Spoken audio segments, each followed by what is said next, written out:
Ka jingin kai blak penyai da ke KSU Umsning Circle menta ka singi lai le kai hapdeng ka Lamare SC persha ikori Bhoi United haka semi final second leg ka long ka ba itanat baha haka ni ka singi ka jingin kai ka long ka ba khat baha hapdeng kini ki artli ki kenhun ye le kai ka jingwan poi jong ki pat baru kalanang bon kat ba dang jan ki singi jong ka jing pelong ya ka final jong ka tournament Hari hak ba khadu bat ka jingkun ka Lamare SC kala penrem no ya ka Bhoi United da lai gol la ar gol hak ba la ban kdo ba ka shigol ka bala yo da ka Lamare SC ka dei ka bala kum Thep Bakla hi da kirangi le kai ka Bhoi United ka ne ka jing job jong ka Lamare SC hak ka semi final persha ka Bhoi United ka long ha ba khenlang bat ka first leg bat ka second leg hak ka first leg ka Lamare FC kala penrem ya ka Bhoi United da shi gol bat haka second leg pat kalayo ban Thep lai gol bat la da khen kulum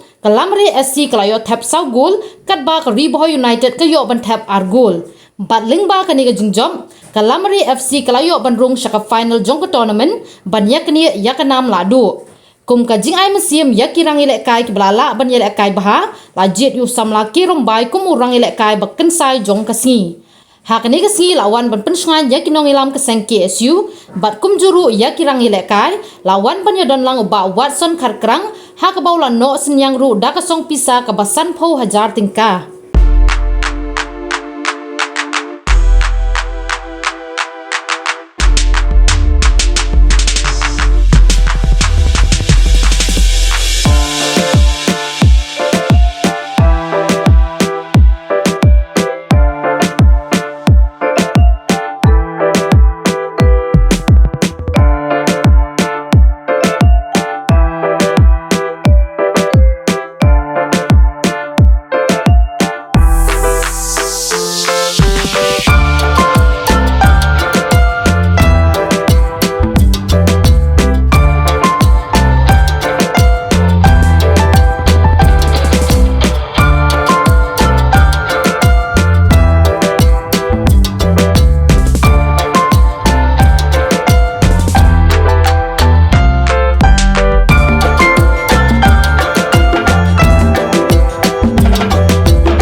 Sengkesiu kandesu kebape tanya ke bahag anyat nam taki samla pule ndek lade kawe naki organisation ki wadan benta haki bun ki benta khamtam